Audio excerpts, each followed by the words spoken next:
અને આ રાસ જોઈને તો ભગવાન શિવને પણ આ રાસ રમવાનું મન થઈ જાય છે.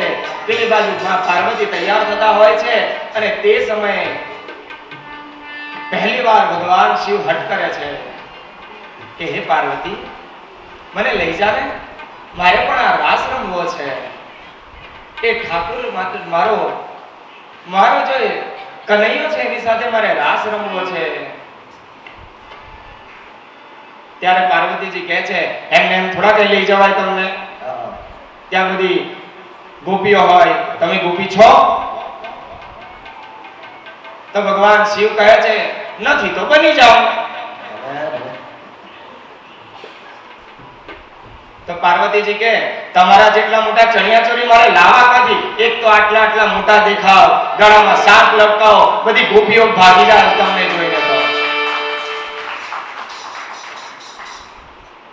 પાર્વતીજી કહે, શિવજી કહે, ઘરમાં કોઈ વખત ઝઘડો થાય ને તો શિવજીની જેમ પ્રેમથી સમજાવવાના, પણ પોતાના શયનખંડમાં બધાની વચ્ચે.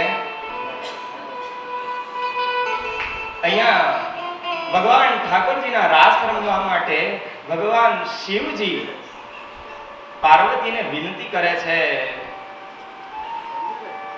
કે મને આ રાસમાં લઈ જા, મારે આ રાસ રમવો છે, એ ઠાકોરજીનો પ્રેમ વરસાવવો છે. પાર્વતીજી કહે હું કહું તેમ કરીશો? શિવજી કે હા, તું કહે તેમ કરીશ. ચણિયાચોળી પહેરશો? કે હા પહેરીશ. લિપસ્ટિક લગાડશો? કે હા લગાવીશ. ગજરો લગાવશો?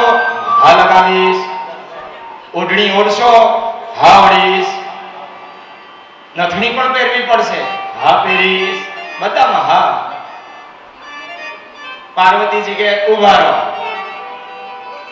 એક વાઘ ચર્મ પર 5 સાડી પાર્વતીજીએ શિવજીને પહેરાવી. ત્યારે ભગવાન શિવજી તૈયાર થયા અને ભગવાને વ્રજમાં ગોપી બનીને શિવજી જાય છે. આનાથી મોટો વૈષ્ણવ કોણ હોય? આનાથી મોટો વૈષ્ણવ કોણ હોય જે ભગવાનના દર્શન માટે વારે વારે કઈ ને કઈ સ્વરૂપ લઈને જાય? એ છે મહાદેવ બાપ. एक बार श्री बोल भंडारी,